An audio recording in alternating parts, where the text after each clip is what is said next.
Mimi ni mwanamke mzuri na ninahitaji kila kitu. Kwa kila siku hizo stories zako za kuniambia kwamba eti maisha bado sio mazuri, maisha sio bado mazuri. Mimi nashindwa kukuelewa. Au wenye maisha mazuri nje wanaishije?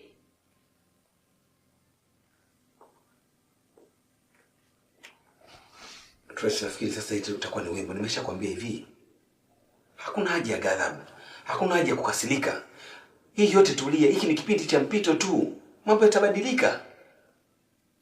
Mimi nadhani nisiwe muongo. Yaani inabidi niende straight. Mimi nawe tuendani. Yaani wewe tafuta mtu unaendana naye. Sio, unanielewa?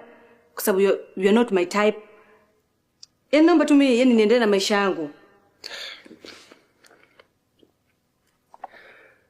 Tracy, sijui we ni mtu gani ambao huwezi kukaa chini tukapanga kama mambo yetu kama wapenzi tukafikia mwafaka. Unafikia mambo ya kususa, kukasirika. Mpenzi wangu, nimesha kwamba hiki ni kipindi cha mpito, mambo yatabadilika. Leo niko katika hali hii, kesho hali itakuja kuwa nzuri.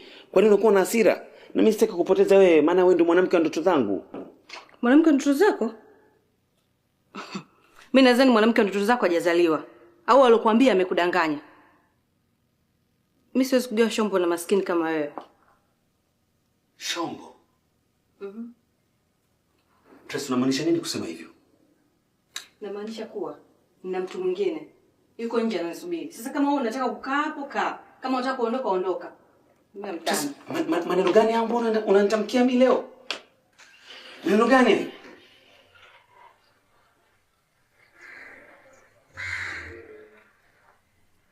Oh. Hey, baby.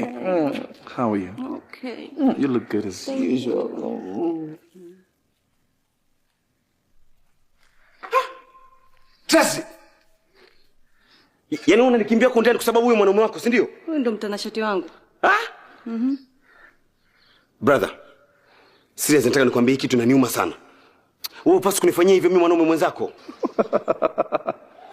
Mimi sio mgomvi wako, eh? Sina makosa, amenita mwenyewe. Come on. Pia jitazame sana. Look at the beautiful girl like this. What's the matter with you? This girl is going to need a lot to take care of her. I mean, don't you know that? Twenzetu. Remember, I am innocent.